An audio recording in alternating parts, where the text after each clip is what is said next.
10 things I'm over as a 26-year-old girl. Number 1, when people pressure me to drink and make me feel super uncomfortable, I've realized that they are the ones that have the issues, not me. Number 2, we're trying to save money here. Frivolous spending is out. I've removed my Amazon app to a different page on my phone, and sometimes I just take a screenshot to satiate wanting to buy something. It always helps because that little click is like an instant gratification thing. Number 3, waiting to make plans. When I first moved to New York, I was waiting for someone to invite me somewhere, waiting. I initiate. If you see the Post-it note calendar in the back, you could check on my Instagram for more. I have a whole process on just initiating plans. If you want to do something, go make it happen. Don't wait for anyone, initiate. Speaking of creating, number 4, the phrase finding yourself. You're not finding yourself. You're never going to find yourself. It's about creating yourself. Number 5, avoiding sad news, sad music, things that bring me down. Part of creating yourself is surrounding yourself with things that inspire you, things that make you curious. And if they bring you down, it's a no.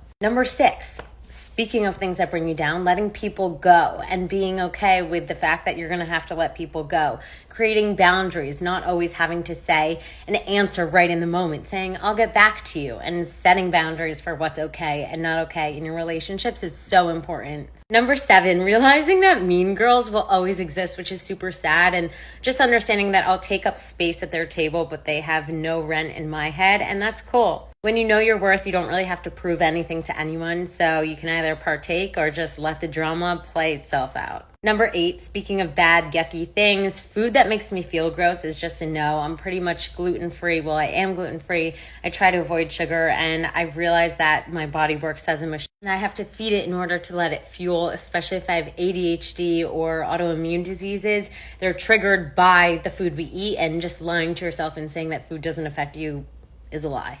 Number 9, I'm done saying I'm too busy. No one's ever too busy. You either make time for someone who matters or they don't matter. Also, having a morning routine is so important. Days without gratitude and seeing the sun first thing in the morning are a no. And number 10, not checking in on the people I love, checking in on your grandparents and your family and making sure that they know you love them, your best friends, people who matter to you, people who pop into your head. That is so important. We're here for each other. At the end of the day, we can't take any of this with us. It's just about the people we've touched.